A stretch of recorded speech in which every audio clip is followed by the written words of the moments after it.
Guys 4:30 ಆಯಿತು, ಇನ್ನೂ ಬರ್ತಿಲ್ಲ ಅವ್ರಿಗೆ. ಸಿಕ್ಕಾಪಟ್ಟೆ ಶೆಕೆ ಆಗ್ತಿದೆ, ಅದಕ್ಕೆ ಹ್ಯಾಂಡ್ ಫ್ಯಾನ್ ಎಷ್ಟು ಕ್ಯೂಟ್ ಆಗಿದೆ ನೋಡಿ ಇದು.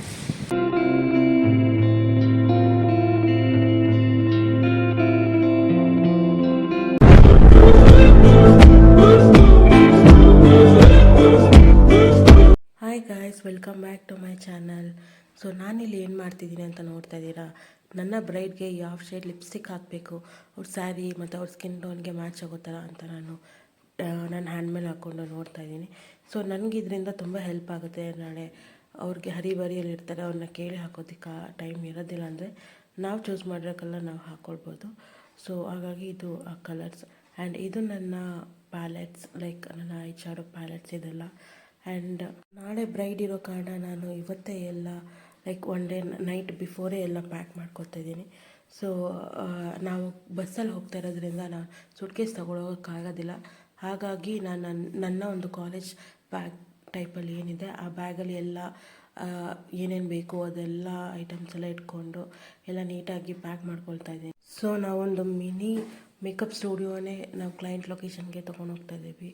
ಸೊ ಹಾಗಾಗಿ ನಾನೆಲ್ಲ ಪ್ಯಾಕ್ ಮಾಡಿಕೊಂಡು ನೆಕ್ಸ್ಟ್ ಡೇ ಮಾರ್ನಿಂಗ್ ನಾನು ಮತ್ತು ನನ್ನ ಇನ್ನೊಬ್ಬರು ಮೇಕಪ್ ಆರ್ಟಿಸ್ಟ್ ಜೊತೆ ಈಗ ಗೊರಗುಂಟೆ ಪಾಳ್ಯಕ್ಕೆ ಹೋಗ್ತಾ ಇದ್ದೀವಿ.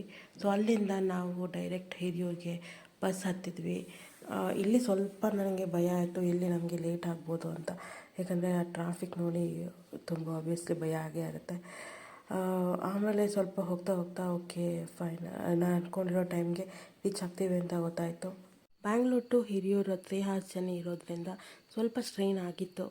ಬಟ್ ನಾವು ನಾನ್ ಸ್ಟಾಪ್ ಬಸ್ ಹತ್ತಿರಲಿಲ್ಲ, ಹಾಗಾಗಿ 3 hours ಜರ್ನಿ ಹೋಗಿ 4 hours ಆಯಿತು. Finally somehow V reached destination. So ನಾವು ಬಸ್ ಸ್ಟ್ಯಾಂಡಿಗೆ ಬಂದಮೇಲೆ ನನ್ನ ಹಸ್ಬೆಂಡ್ ಬಂದು ರೆಡಿ ಇದ್ದರು, ಲೈಕ್ ಅವ್ರು ವೆಯ್ಟ್ ಮಾಡ್ತಾಯಿದ್ರು. ಅವ್ರು ಬಂದು ನನ್ನ ಮತ್ತು ನನ್ನ ಇನ್ನೊಬ್ಬರು ಮೇಕಪ್ ಆರ್ಟಿಸ್ಟ್ನ ನಮ್ಮ ಇಬ್ಬರನ್ನು ಪಿಕ್ ಮಾಡಿಕೊಂಡು ಲೊಕೇಶನ್ಗೆ ಡ್ರಾಪ್ ಮಾಡಿದ್ರು. ಸೊ ನೀವು ನೋಡ್ತಿರ್ಬೋದು, ಫುಲ್ ಟಯರ್ಡ್ ಆಗಿಬಿಟ್ಟಿದ್ದೀವಿ ನಾನು ಮತ್ತು ನನ್ನ ಫ್ರೆಂಡ್. ಶೆಕೆ ಆಗ್ತಿದೆ, ಅದಕ್ಕೆ ಹ್ಯಾಂಡ್ ಫ್ಯಾನ್ ಎಷ್ಟು ಕ್ಯೂಟ್ ಆಗಿದೆ ನೋಡಿ ಇದು.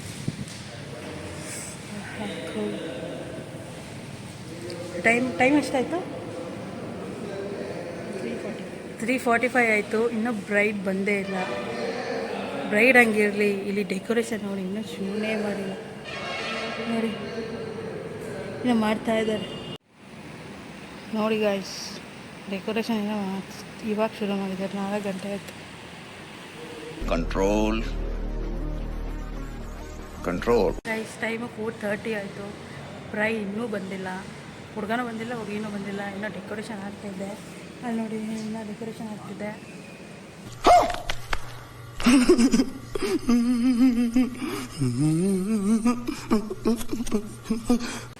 ನೋಡೋಣ, ನಾವು 3 o'clock ಬಂದ್ವಿ, 4:30 ಇವಾಗ. ಅವ್ರು 7ಗೆ ನಿಲ್ಲಿಸ್ತಾರಂತೆ, ಏನು ಮಾಡಬೇಕು ಅಂತ ಗೊತ್ತಿಲ್ಲ.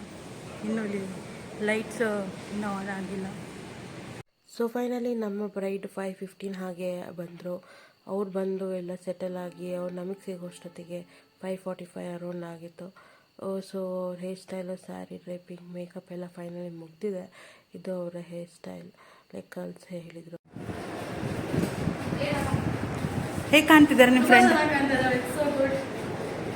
ಇಷ್ಟ ಆಯ್ತಾ ನಿಮಗೆಲ್ಲ?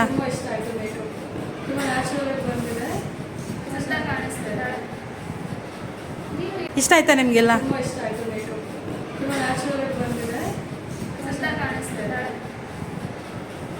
ನಿಲ್ಸು ಬ್ಯಾಕ್ ಬಾ. ಪ್ಲೇ.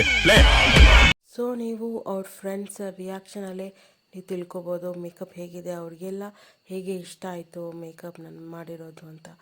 ಸೊ ಫೈನಲಿ ಇದು ನಮ್ಮ ಬ್ರೈಡಿನ ರಿಸೆಪ್ಷನ್ ಲುಕ್ ಆಗಿತ್ತು. ನೀವು ನೋಡ್ಬೋದು ಆ ಫೇಸಲ್ಲಿ ಗ್ಲೋ ಇರ್ಬೋದು ಅಥವಾ ಶೈನಿಂಗ್ ಇರ್ಬೋದು, ಎಲ್ಲ ಎಷ್ಟು ಪರ್ಫೆಕ್ಟಾಗಿತ್ತು. ಆ ಬ್ಲಷ್ ಇರ್ಬೋದು, ಅದೆಲ್ಲ ಆನ್ ಪಾಯಿಂಟ್ ಇತ್ತು. ಸೊ ನಾವು ನಮ್ಮ ಬ್ರೈಡ್ ಮುಗಿಸ್ಕೊಂಡು ಇದೇ ಫಂಕ್ಷನಿಗೆ 2 ನಾನ್ ಬ್ರೈಡ್ಸ್ ಇದ್ದರು. ನಾವು ಲಾಡ್ಜಿಗೆ ಹೋಗಬೇಕಿತ್ತು. ಸೊ ನಮ್ಮನ್ನ ಕಾರಲ್ಲಿ ಡ್ರಾಪ್ ಮಾಡಿದ್ರು ಅಲ್ಲಿಗೆ.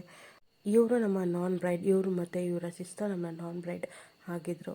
ಸೊ ಇವರು ಸಿಸ್ಟರ್ದು ವೀಡಿಯೋ ತೊಗೊಳಕ್ಕಾಗಿಲ್ಲ. ಫೈನಲಿ 2 ನಾನ್ ಬ್ರೈಡ್ಸ್ದು ಮೇಕಪ್ ಎಲ್ಲ ಮುಗಿಸಿ ಹೊರಟ್ರು ಅವರು. ನಾವು ಅಲ್ಲೇ ಲಾಡ್ಜಲ್ಲಿ ಸ್ಟೇ ಆದ್ವಿ ನೈಟು.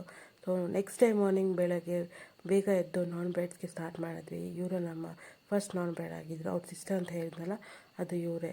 ಇವ್ರದ್ದಾದ್ಮೇಲೆ ನೆಕ್ಸ್ಟ್ ಇವ್ರ ಅಕ್ಕಂಗೆ ಮೇಕಪ್ ಎಲ್ಲ ಮಾಡಿ ಫುಲ್ಲು ಮುಗಿಸಿ ನೆಕ್ಸ್ಟ್ ಅವ್ರದ್ದು ಒಂದೆರಡು ವೀಡಿಯೋ ಆ್ಯಂಡ್ ಫೋಟೋಸ್ ಎಲ್ಲ ತೊಗೊಂಡ್ವಿ. ಅವ್ರದ್ದು ಮೇಕಪ್ ಸಿಂಪಲ್ ಮೇಕಪ್ ಇತ್ತು. ಅವ್ರು ಏನೇನು ಆಕ್ಸಸರೀಸ್ ಕೊಟ್ಟಿದ್ರು ಹೇರ್ ಸ್ಟೈಲ್ಗೆ ಅದನ್ನು ಯೂಸ್ ಮಾಡಿಕೊಂಡು ಅವರಿಗೆ ಹೇರ್ ಸ್ಟೈಲ್ ಎಲ್ಲ ಮಾಡಿ ಫೈನಲ್ ನೆಕ್ಸ್ಟ್ ಅಲ್ಲಿಂದ ನಾವು ಚೌಟ್ರಿಗೆ ಹೊರಟ್ವಿ. ಚೌಟ್ರಿನಲ್ಲಿ ನಮ್ಮ ಬ್ರೈಡ್ ರೆಡಿ ಆಗಿದ್ದರು. ಸೊ ನಾವು ಅವ್ರಿಗೆ ಮೇಕಪ್ ಎಲ್ಲ ಸ್ಟಾರ್ಟ್ ಮಾಡಿದ್ವಿ. ಸೊ ನೀವು ನೋಡ್ಬೋದು ಆಲ್ರೆಡಿ ಐ ಮೇಕಪ್ ಆಗಿದೆ, ಬೇಸ್ ಕೂಡ ಆಗಿದೆ. ನಾನು ಲಿಪ್ಸ್ಟಿಕ್ ಅಪ್ಲೈ ಮಾಡ್ತಾಯಿದ್ದೀನಿ ಆ್ಯಂಡ್ ಅವ್ರಿಗೆ ಮೊಗ್ಗಿನ ಜಡೆ ಕೊಟ್ಟಿದ್ದರು. ಮೊಗ್ಗಿನ ಜಡೆ ಎಲ್ಲ ಹಾಕಿ ಹೇರ್ ಸ್ಟೈಲ್ ಎಲ್ಲ ಮುಗೀತು. ಸೊ ಫೈನಲಿ ನಮ್ಮ ಬ್ರೈಡ್ ರೆಡಿ ಆಗಿದ್ದಾರೆ. ನೀವು ನೋಡ್ಬೋದು ಇದರಲ್ಲಿ ಯಾವ ಫಿಲ್ಟರ್ ಕೂಡ ಯೂಸ್ ಮಾಡಿಲ್ಲ, ಯಾವ ರಿಂಗ್ ಲೈಟ್ ಕೂಡ ಯೂಸ್ ಮಾಡಿಲ್ಲ, ಬರೀ ನ್ಯಾಚುರಲ್ ಲೈಟಲ್ಲಿ ತೆಗ್ದಿರೋ ವೀಡಿಯೋ. ಹೈಲೈಟಿಂಗ್ ಪಾಯಿಂಟ್ಸ್ ಎಲ್ಲ ಎಷ್ಟು ಗ್ಲೋ ಆಗಿ ಎಷ್ಟು ನೀಟಾಗಿ ಫಿನಿಶಿಂಗ್ ಕಾಣಿಸ್ತಿದೆ ನೀವು ನೋಡ್ಬೋದು. ಸೊ ಇದು ನಮ್ಮ ಬ್ರೈಡಿನ ಮುಹೂರ್ತಮ್ ಲುಕ್ ಆಗಿತ್ತು. ನಮ್ಮ ಬ್ರೈಡ್ ಮನೆಯಲ್ಲಿ ಏನೋ ಮರ್ತು ಬಂದಿದ್ರು, ಹಾಗಾಗಿ ಅದನ್ನು ಹುಡುಕ್ತಾ ಇದ್ದಾರೆ. ಸೊ ಫೈನಲಿ ಅವ್ರಿಗೆ ಸಿಕ್ತು. ಸೊ ಇದು ನಮ್ಮ ಬ್ರೈಡ್ನ ಫೈನಲ್ ಲುಕ್ ಆಗಿತ್ತು. ಈ ವಿಡಿಯೋನ ನೋಡ್ತಿದ್ರೆ ನಮಗೆ ಅಷ್ಟೊತ್ತು ನಾವು ನಿಂತ್ಕೊಂಡು ಏನು ಮಾಡಿರ್ತೀವಿ ಆ ವರ್ಕ್ಗೆ ಒಂಥರ ಸೋಲ್ ಸ್ಯಾಟಿಸ್ಫ್ಯಾಕ್ಷನ್ ಅಂತ ಫೀಲ್ ಆಗುತ್ತೆ. ಸೊ ನಿಮಗೆ ಯಾರಿಗಾದ್ರೂ ನಿಮ್ಮ ಫ್ರೆಂಡ್ಸ್ಗಾಗಿರ್ಬೋದು, ನಿಮಗಾಗಿರ್ಬೋದು, ನಿಮ್ಮ ರಿಲೇಟಿವ್ಸ್ಗಾಗಿರ್ಬೋದು ಯಾರಿಗಾದರೂ ಮೇಕಪ್ ಬೇಕಿದ್ದರೆ ದಯವಿಟ್ಟು ಕಾಂಟ್ಯಾಕ್ಟ್ ಮಾಡಿ. ನಾನು ಇಲ್ಲಿ ಹಾಕಿರ್ತೀನಿ ಲಾಸ್ಟಲ್ಲಿ ನನ್ನ ಕಾಂಟ್ಯಾಕ್ಟ್ ನಂಬರ್. ಕಾಂಟ್ಯಾಕ್ಟ್ ಮಾಡಿ. ಯಾವುದೇ ಥರ ಮೇಕಪ್ ಆಗಿರ್ಬೋದು, ಲೈಕ್ ಮದುವೆಗಾಗಿರ್ಬೋದು, ಸೀಮಂತಗಾಗಿರ್ಬೋದು, ಹೊಸ್ಗೆ ಫಂಕ್ಷನಿಗಾಗಿರ್ಬೋದು, ಪ್ರೀ ವೆಡ್ಡಿಂಗ್, ಪೋಸ್ಟ್ ವೆಡ್ಡಿಂಗ್ ಎಲ್ಲದಕ್ಕೂ ಮೇಕಪ್ ಮಾಡಿಕೊಡ್ತೇನೆ. ಸೊ ನೀವು ಕಾಂಟ್ಯಾಕ್ಟ್ ಹಾಕಿದ್ದೀನಿ ನಾನು, ನೀವು ಕಾಂಟ್ಯಾಕ್ಟ್ ಮಾಡಿ. ಅಫೋರ್ಡಬಲ್ ಪ್ರೈಸಲ್ಲೇ ಮಾಡಿಕೊಡ್ತೀನಿ ನಾನು ನಿಮಗೆ ಮೇಕಪ್ನ, ಖಂಡಿತವಾಗ್ಲೂ. ಇದು ನಮ್ಮ ರಿಲೇಟಿವ್ ಮದುವೆ ಆಗಿರೋದ್ರಿಂದ ಸೊ ನಮ್ಮ ಪೇರೆಂಟ್ಸ್ ಎಲ್ಲ ಬಂದಿದ್ದರು, ನಮ್ಮ ಅಪ್ಪ ಅಮ್ಮ ಮತ್ತು ನನ್ನ ರಿಲೇಟಿವ್ಸ್ ಎಲ್ಲ ಬಂದಿದ್ದರು. ನಮ್ಮೂರು ಹಿರಿಯೂರು ಆಗಿರೋದ್ರಿಂದ ಸೊ ಅವ್ರನ್ನೆಲ್ಲ ಆಟೋದಲ್ಲಿ ನಮ್ಮ ಮನೆಗೆ ಕರ್ಕೊಂಡು ಹೋದ್ವಿ.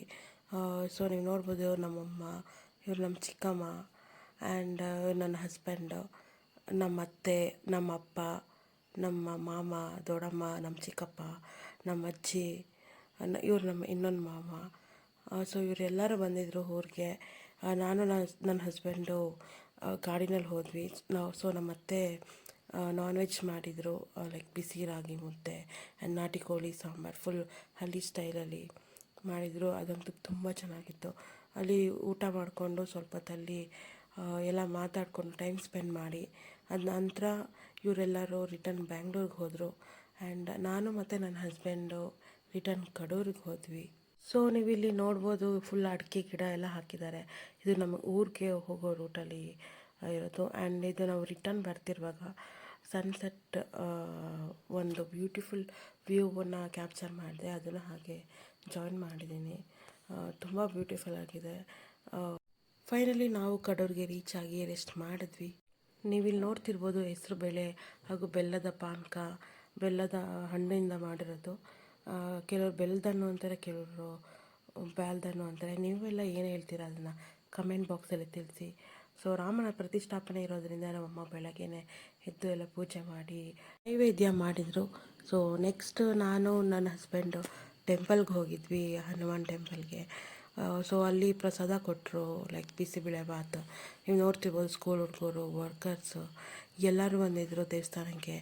ಆ್ಯಂಡ್ ಎಲ್ಲ ಕಡೆನೂ ಈ ಥರ ಏನೋ ಸ್ಟಾಲ್ ಥರ ಹಾಕಿ ಪಾನಕ, ಮಜ್ಜಿಗೆ ಮತ್ತು ಹೆಸ್ರುಬೇಳೆ ಆಗಿರ್ಬೋದು, ಇಲ್ಲ ಕಾಳು ಆಗಿರ್ಬೋದು, ಅದನ್ನೆಲ್ಲ ಎಲ್ಲರಿಗೂ ಭಕ್ತಾದಿಗಳಿಗೆಲ್ಲರಿಗೂ ಕೊಡ್ತಾಯಿದ್ರು.